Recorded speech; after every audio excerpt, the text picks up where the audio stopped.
Okay. Hi again. I wanted to sit down and make a video just spilling a bunch of my thoughts out because I figured I need to put them somewhere, and a lot of people have been asking me about my travels, and if I'm being honest, I know that I'm very bad at keeping in touch with people. So now I've been inspired to make a video explaining a little bit about why I started traveling and why I continue to keep traveling. There's so many thoughts and things that I'm experiencing that I've actually been putting off making this video for a while, but I think I just have to sit down and see what happens and let my thoughts come as they come. So the first time I started traveling was in 2021. I was 20 years old, and I did 2 years of community college, which, by the way, this is like only an American thing. I've had to explain an associate's degree so many times to people when they ask about my education. I did 2 years there. I was on a full ride scholarship, so I had no student debt. I graduated from LCC. I was a transfer of science major, so as soon as I started college, I was determined to go to university. My whole plan, the whole time I was there mostly, was to transfer. But I think by the time I graduated from LCC, I don't know exactly what it was that made me do this, but I took a step back and I asked myself, why would I be doing this? Why would I be going to university right away? The only main reasons why I saw myself doing it at the time was, one, because it felt like all of my friends were either doing it or already did it, and because it felt like my parents wanted me to do that. Looking back now, this was one of the first moments in my life I feel like I actually was the witness of my own intention. Being able to take a step back like that and think about, what is my intention behind doing this? This is something I think of all the time when I'm here, because I don't know how I can thank myself more. I think that was the first time I started listening to what I truly would want to experience versus what it felt like I had to do. This is not me saying that you should stop school, you should stop chasing a career, you should stop doing these things, because everybody is on their own path. The important piece that I'm trying to convey here is that I was trying to listen to myself. And even now, I don't think I'm never going to go back to school, and I don't think I'm never going to have a full-time job or anything like that.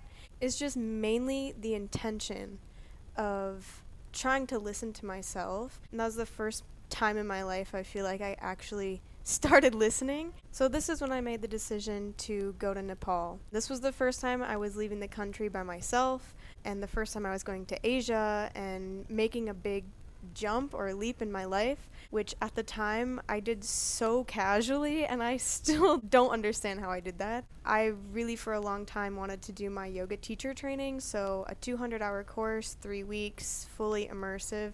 I was only supposed to be gone for 2 months, for those of you that remember, and I stayed almost 8 months total. I think it's funny because my friends were like, yeah, I didn't think you're ever coming back, but I just fell in love with the culture and the people, and I made a lot of friends that were foreigners who were backpacking and traveling, and I was just like a sponge. I was just absorbing all of this experience and wisdom, and I had so much time with myself. It was an incredible experience. So now I'm currently in India, and I decided to go backpacking this time because the first time I had no idea what I was getting myself into. So this time I intentionally came to travel and backpack. I really had no plans except to practice yoga in the South for about a month with a teacher, and that was it.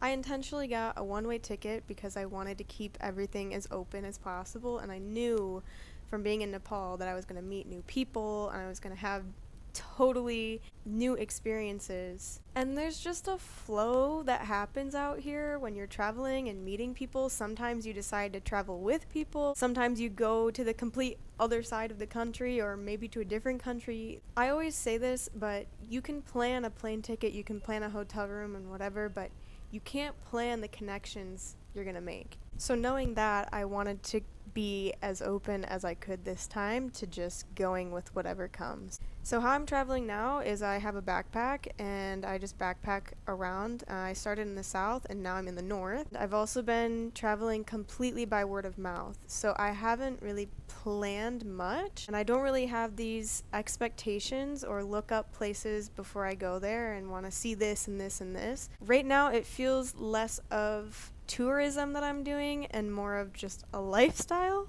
Most of the time, when I get to a new place, I don't know how long I'm going to be there. Sometimes I don't even know where I'm going to be the next day. I don't have a sustainable source of income. I live out of a backpack. Sometimes I don't know if there's going to be good Wi-Fi or a hot shower. I've lived in a multitude of different living conditions ever since being in India. There's been a lot of adapting and a lot of change, a lot of learning how to recenter myself and ground myself wherever I am. Yes, there is a flow that I'm in when I'm doing this, but it doesn't mean that I'm just acting on a whim of pleasure whenever I want. Every single time I do something like this where I'm traveling or I'm leaving a place, coming somewhere new, it's always with intention. There is a different level of presence that you experience when you don't know where you're going to be the next day or the next week. I think when I was back in the US, I realized how much we plan for things, how much we think about the future, and it's always just in our heads. It's very structured that way, and I'm not trying to say this with any good or bad connotation to it, but I think it's just a different level of being in the moment when I'm not only thinking of the future or a schedule. Now, with that being said, I've also experienced a lot of uncomfortable moments, just periods of discomfort that I have to work through or adjust to. I feel like I could make a whole video on just uncomfortable moments I've had in India. What I'm trying to say here is that through these moments, everyone has presented itself as a learning opportunity for me. And this is really what I'm trying to, I guess, get across, is that everything depends on where your mind is. I knew that coming to India, I was going to experience discomfort, a lot of cultural differences, linguistic differences, challenges, but I think really what it comes down to is how open you are to experiencing them. It might sound kind of crazy to some people, but this is actually a big reason why I decided to even start traveling to begin with. I've gotten to the point now where I recognize when I'm out of my comfort zone. Once you're able to recognize it, that's when you can detach from it. Something else I've experienced while traveling is that sometimes I'm really alone, like alone. There's nobody around me that I know. There's a lot of times when I have a lot of time and space to myself, and it's one of the best things that's happened to me. I've gotten to a point in my life where for the first time it actually feels like I believe in myself. I've really been learning about how I want to live and experience this life. I'm sure some of you know or have an idea that I can be quite spiritually or philosophically minded. This is something I plan to make a whole video on because it's just so much, just a lot of introspection and how to conceptualize this existence. My entire life is my path. The idea that once I have this, I'll be happy. Once I'm here, I'll be happy. Once I have this job, I'll be happy. If you keep placing your happiness externally, then you're going to miss the true essence of what joy and fulfillment actually is. I've also learned how to not force things in my life. This doesn't mean that I'm floating through life, not wanting challenges, not really caring about anything. I just have a better idea of when things feel right and when they don't. From all of my travels, I've really been nurturing the relationship with myself. When I came back to the US after being in Nepal for so long, I felt the most lost externally I've ever felt. There were a lot of people asking me, did you figure out what you want to do now with your life? Did you figure out what job you want to have? You can start a yoga business. Are you going back to school? And I totally get that because we are conditioned to think these things. We're conditioned to be concerned about these things. So when I was back and surrounded by these thoughts and ways of thinking, I really felt so lost. But internally, I felt the most affirmed in myself and most solid than ever. I've grown to have such a better understanding of how to perceive this whole existence. How I interact with the world, how I see the world, how I see myself.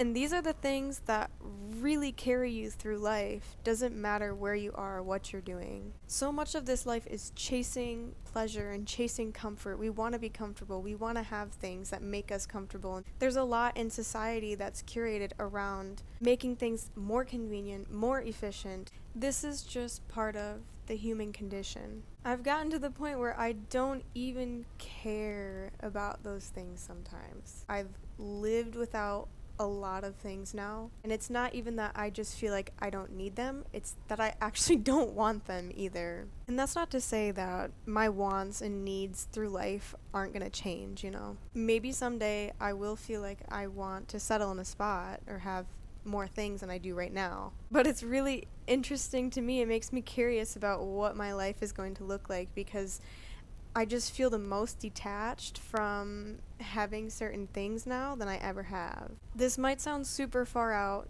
but if you hear it, you hear it. As long as I identify as me living in this experience, this will always be the cycle, trying to chase pleasure and minimize pain. There's a state of being where neither exists. If you are just completely immersed in the present moment, every single moment, then you have everything.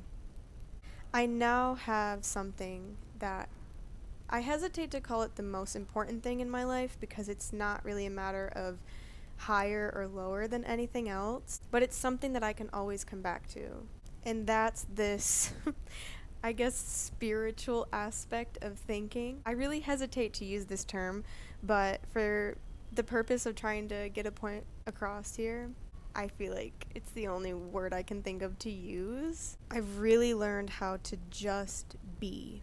And this is something that is not really taught in a lot of societies. I think traveling gives me the opportunity to, again, have that time and space to practice these things. Practice and come to terms with these foundational things that are going to live with you throughout your whole life. I don't think that traveling, you know, the way that I am or other people are, even traveling in general, is necessary to even come to these foundational realizations. I just see it being my path, and I really cannot thank my 20-year-old self enough for making that jump. I really have no idea how she did that.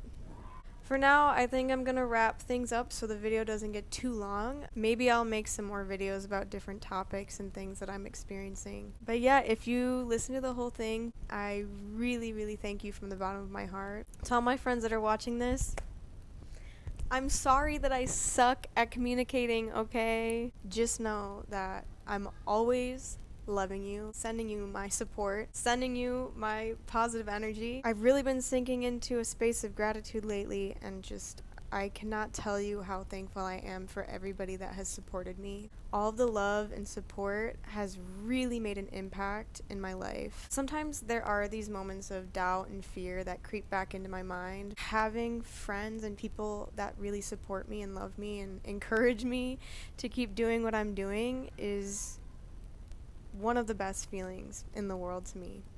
So, thank you, and see you next time.